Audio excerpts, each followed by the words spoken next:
Hello everybody, I'm Doug. Welcome to the Auditory Vinyl.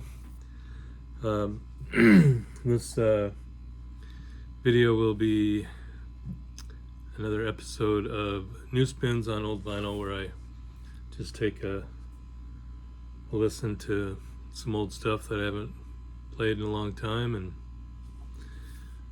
give a little mini review. So from 1973, Sean Phillips, guitar, keyboardist, singer-songwriter. This is called Bright White.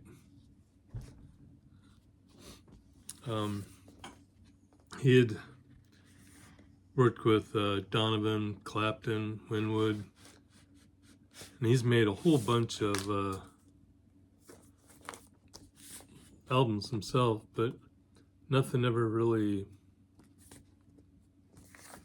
no big hits. Got some big crazy hair though, don't he? This album, it covers all kinds of A&M label, all kinds of genres.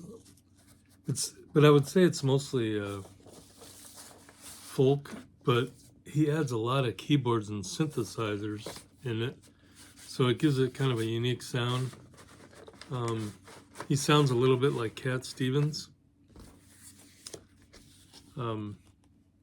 He's got Bobby Keys on here.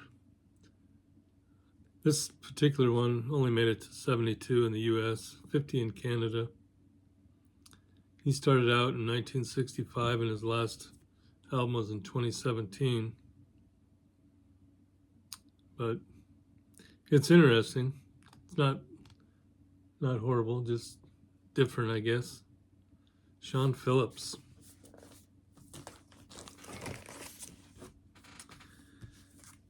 And then 1978, Richard Wright from Pink Floyd made a solo album called Wet Dream. And I would say that there is a lot of Pink Floyd sound to this. It's really good.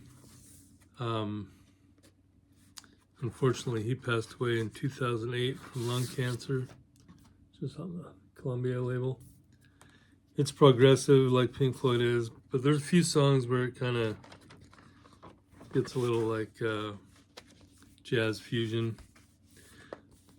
And this album was out of print for a long time, but in 2013 I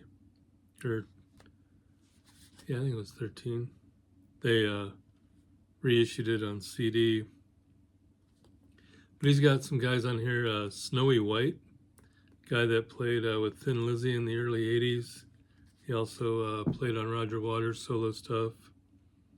Reg Isoderm, I'm probably not saying his name right, but he played with Robin Trower. And also Mel Collins, who played with Alan Parsons and King Crimson. So he's really got some good guys helping him out on here.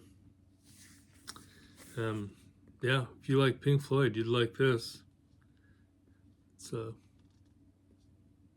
right up the Pink Floyd alley, if you will. Good stuff. And he does all the vocals too, so. From 84, Karen Camone, I believe is how you say her name. This is Heart of You. Pretty much just straight up pop. The single Loverboy made it to 88 on the Billboard charts. She did a little bit of acting, got a couple songs on, there's one song she did, it's on the Flashdance soundtrack. Another one is on the DC Cab soundtrack. Phil Ramone produced this. Peter Frampton plays on it. Another one on the Columbia label. She only made one other album in '87.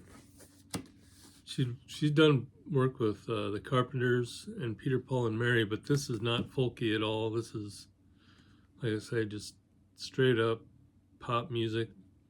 She does a cover of "To Do Run Run," which it's better than the Sean Cassidy one. This one actually has got the retro sound. Sounds a lot more like the original.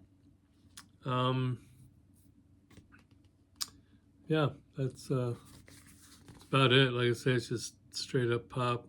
Nothing jumps out at you, but it's okay.